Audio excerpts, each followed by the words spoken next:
everyone, I'm Jo, a recruitment manager at +1 Personnel. I wanted to reach out to my network today to talk about the key considerations when welcoming back your furloughed employees.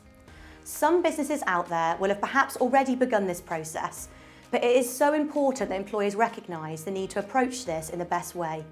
With a staggering 9.6 million people on furlough at its peak, and with that end of October deadline approaching us, how can you best reintroduce your staff to your business?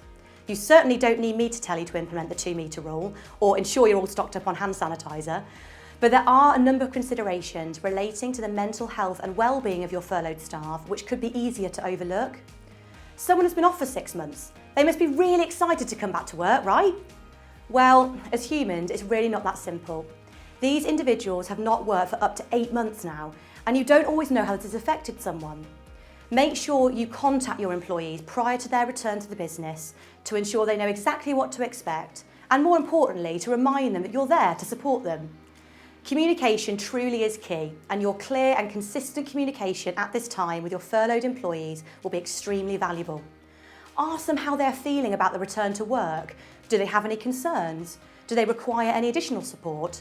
Remind them that you're not expecting them to come back and be working at 100% capacity. Tell them you understand that there will be a settling in period, time to readjust to the working world again, and in some cases establishing a brand new routine. It's imperative that we adopt a human approach and can be as empathetic as we can when faced with a pandemic which has affected everyone in some way.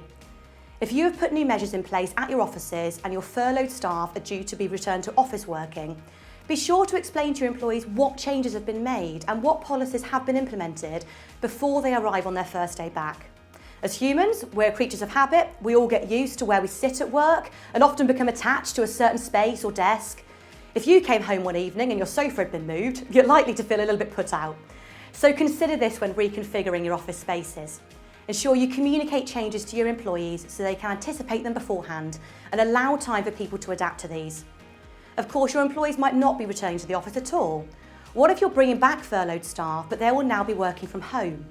This is equally as important, as you need to be sure those employees have everything they need to enable them to work as comfortably as possible from their homes. Ask them about their home setup. Do they have a desk space? Do they need any additional equipment? Provide them with whatever it is they need in order for them to return to their jobs in a smooth and stress-free way.